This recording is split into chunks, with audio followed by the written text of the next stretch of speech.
Assalamu alaikum friends and welcome to MS Excel advanced course. So friends, today I am going to teach you how to make salary sheet.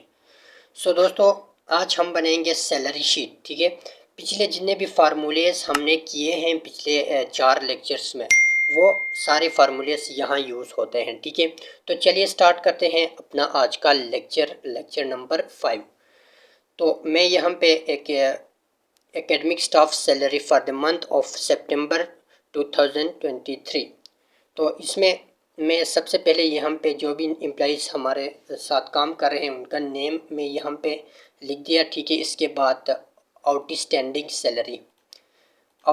Salary का मतलब क्या होता है कि for example ये हम सितंबर के वो सैलरी बना रहे हैं। ठीक है, तो अगस्त में प्रिंसिपल ने कहा था कि सब तमाम एम्प्लॉई से 2,000 रुपये कटौती करो, ताकि सितंबर में हम उनको पे करेंगे। कुछ मजबूरियां हैं, इस तरह कोई प्रिंसिपल ने एक ऑर्डर दिया था कि उनको 2,000 रुपये सबसे कटौती की जाए। तो वो क्या बने, इस सितंबर के वो आउटस्टैंडिंग बनते हैं। ठीक है, यहाँ पे हम उनको आउटस्टैंडिंग कहा जाता है। उनको हम अभी पे करेंगे सितंबर में। अगस्त में तो वो पेंडिंग थे, अभी वो हम इस महीने में अदा करेंगे। वो हो गए हमारे आउटस्टैंडिंग सैलरी में आते हैं।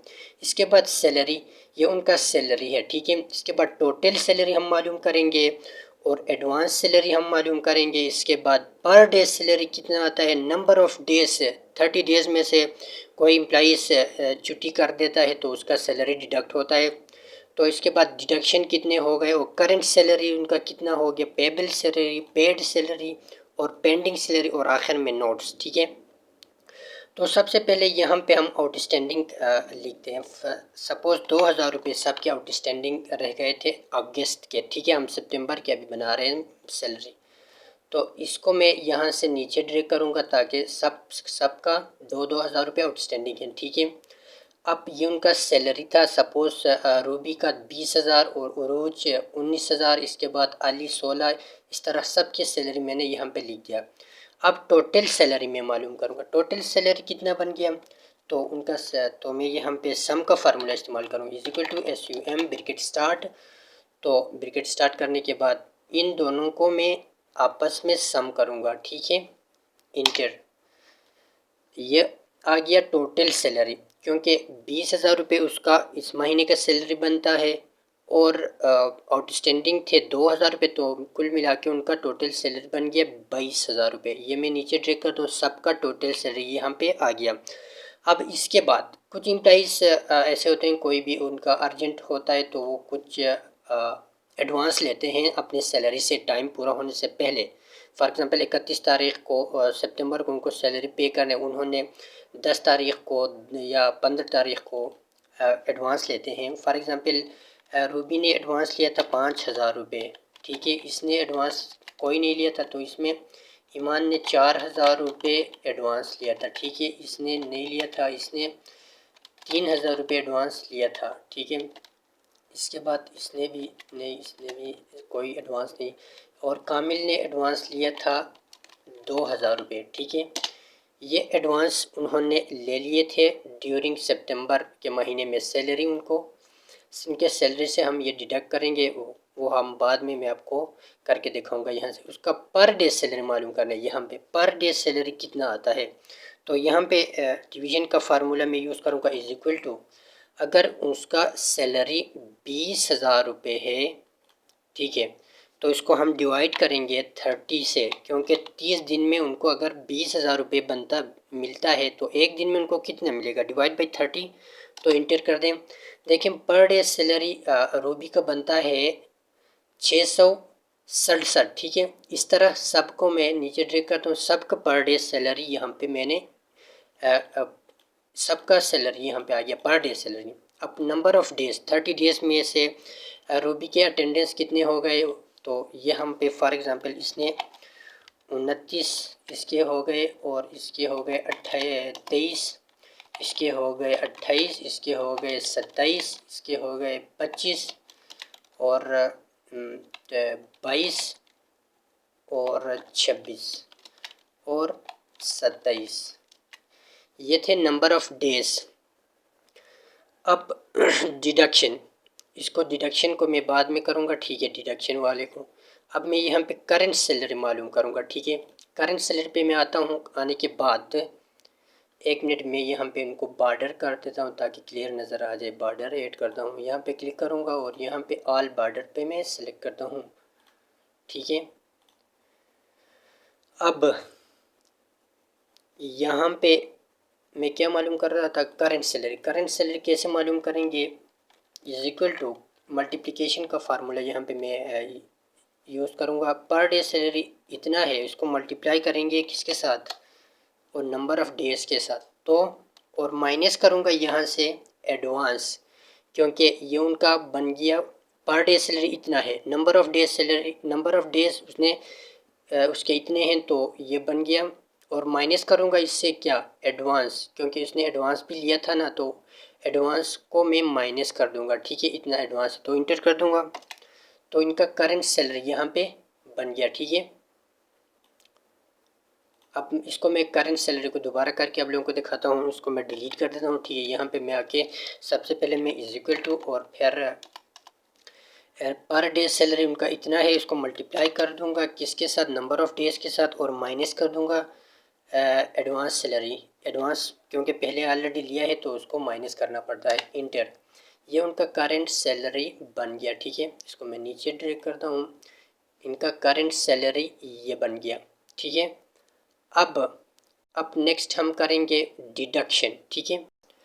अच्छा, अब हम मालूम करेंगे डिडक्शन। डिडक्शन कैसे मालूम करेंगे, तो यहाँ पे मैं क्लिक करता हूँ, क्लिक करने के बाद इज इक्वल टू प्रेस करने के बाद मैं यहाँ पे सैलरी सेलेक्ट करता हूँ, ठीक है। उनका सैलरी 20,000 था, ठीक है, माइनस इसका करंट सैलरी उनका बन गया 14,333। अब ये उससे माइनस कर दूंगा तो उसका डिडक्शन हो गया 5,667। 5,667 डिडक्ट क्यों किया उससे, क्योंकि उसने लिया था एडवांस 5,000 और उसके एक दिन की उसने छुट्टी की थी, तो एक दिन का सैलरी 6,667, तो कितना हो गया 5,000, और पर डे सैलरी ये इतना है, तो इसका बन गया डिडक्शन 5,667, ठीक है। इस तरह सब कुछ सारों को मैं नीचे ड्रैग कर देता हूँ ताकि सबका डिडक्शन मालूम हो सके, ठीक है।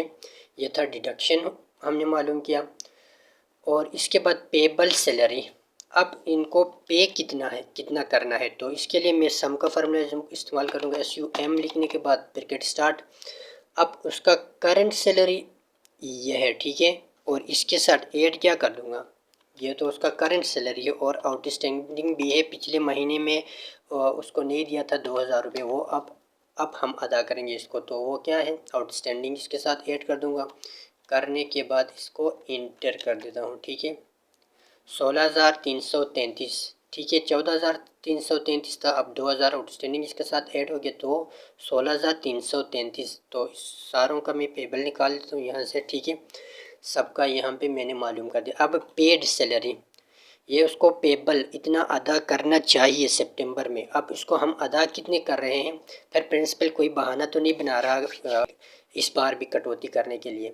तो यहाँ पे आता हूँ, पेड सैलरी में आने के बाद यहाँ पे इसको मैं पेड करता हूँ 16,000 रुपये, 16,000 इंटर, इसको 16,000 इंटर, इसको 14,000 इंटर, इसको 14,000 इंटर, इसको 15,500 इंटर, इसको 13,000, इसको 19,000, उसको 22,500, ठीक है। ये हमने पेड किया, ठीक है। पेड करने के बाद अब पेंडिंग सैलरी मालूम करना है। पेंडिंग सैलरी कैसे मालूम करें, इज इक्वल टू लिखने के बाद पेबल सैलरी से हम माइनस करेंगे पेड सैलरी को, ठीक है, माइनस पेड सैलरी, इंटर करें। देखें ये उसको पेबल उसको करना चाहिए 16,333, हमने पे कितना किया 16,000, तो पेंडिंग रह गया 3,300, ठीक है, 333 सॉरी। अब इसको मैं नीचे ड्रैग करता हूँ यहाँ तक, यहाँ पे माइनस पे आ गया, इसके में क्या मसला आ गया, तो अच्छा मैं यहाँ पे 11,000 था उसको मैंने पे किया है, 11,500 उसका सैलरी था, हमने उसको पे किया 15,500, तो 4,000 रुपये उसने वापस करने हैं या हम अगले सैलरी से काटेंगे उसके 4000 रुपये, ठीक है। ये अब इसको अगर मैं ठीक कर दूँ यहाँ से, अगर ये बाई मिस्टेक मैंने एक्स्ट्रा लिखा है तो 11,500 ही मैं लिख देता हूँ, 11,500 इंटर, ठीक है, हो गया। अब नोट पे आके इसका मैं लिख देता हूँ पेंडिंग, 333 पेंडिंग है, इसका भी पेंडिंग, इसका भी इंटर करके पेंडिंग, इसका भी अच्छा पेंडिंग, और यहाँ पे CLER क्लियर, CLER इसका क्लियर हो गया, इसका पेंडिंग है, इसका भी पेंडिंग है, ठीक है। अच्छा ये हो गया पेंडिंग। अब हम क्या मालूम करेंगे, यहाँ पे आ जाए, यहाँ पे आकर मैं इनका टोटल मालूम करता हूँ यहाँ से, तो ये सम करूँगा, टोटल करेंगे equal to sum bracket start, मैं रेंज यहाँ से यहाँ तक सम करना चाहता हूँ और इंटर। देखिए आउटस्टैंडिंग सैलरी थे पिछले महीने, हमने 16,000 रुपये हमने क्या किए थे, उनसे कटौती की थी। अब यहाँ से यहाँ तक मैं इसको देखकर उनका सैलरी बनता है 1,48,000, यहाँ पे क्लिक करता हूँ टोटल सैलरी इस महीने 16,000 सॉरी 1,64,000, इसके बाद एडवांस सैलरी 14,000 रुपये एडवांस हमने पे किए हैं। Per day salary 4,933 per day salary बनता है, और टोटल डेज इसके बाद डिडक्शन हो गए 33,566, इसके बाद करंट सैलरी 1,14,433, इसके बाद पेबल सैलरी 1,30,433, और पेड हमने किया 1,16,000, और पेंडिंग सैलरी कितने रहते हैं 14,433, ये पेंडिंग सैलरी है, ठीक है। यहाँ पे पेंडिंग बहुत ज़्यादा आ गया तो मैंने यहाँ पे मिस्टेक किया है, 22,500 उसका सैलरी था तो हमने उसको पे किया है 12,500, तो इसको मैं ठीक कर देता हूँ यहाँ से, ठीक है, 22,500। अब देखें इसका भी ज़ीरो आ गया पेंडिंग, इसको पेंडिंग नहीं, ये भी क्लियर हो गया CLER, ठीक है। अब देखें 4,433 पेंडिंग। अब मैं यहाँ पे लिख देता हूँ डिलीट करके। अब पेबल सैलरी पे आ जाता हूँ हम। पेबल सैलरी टोटल यहाँ पे है 1,30,433, 1,30,433 और पेड सैलरी पे आ जाएं और यहाँ पे आके इसको कॉपी कर दें और यहाँ पे इसको पेस्ट कर दें, ठीक है। पेंडिंग सैलरी पे आ जाएं, पेंडिंग सैलरी यहाँ पे है तो इसको Ctrl+C से कॉपी कर दें और Ctrl+V से यहाँ पेस्ट कर दें। अब ये देखें पेबल सैलरी था इतना और पेड हमने किया इतना और पेंडिंग इतने रह गया, ठीक है। रहने के बाद यहाँ पे फाइनेंस ऑफिसर या अकाउंटेंट अपना साइन और यहाँ पे प्रिंसिपल का साइन।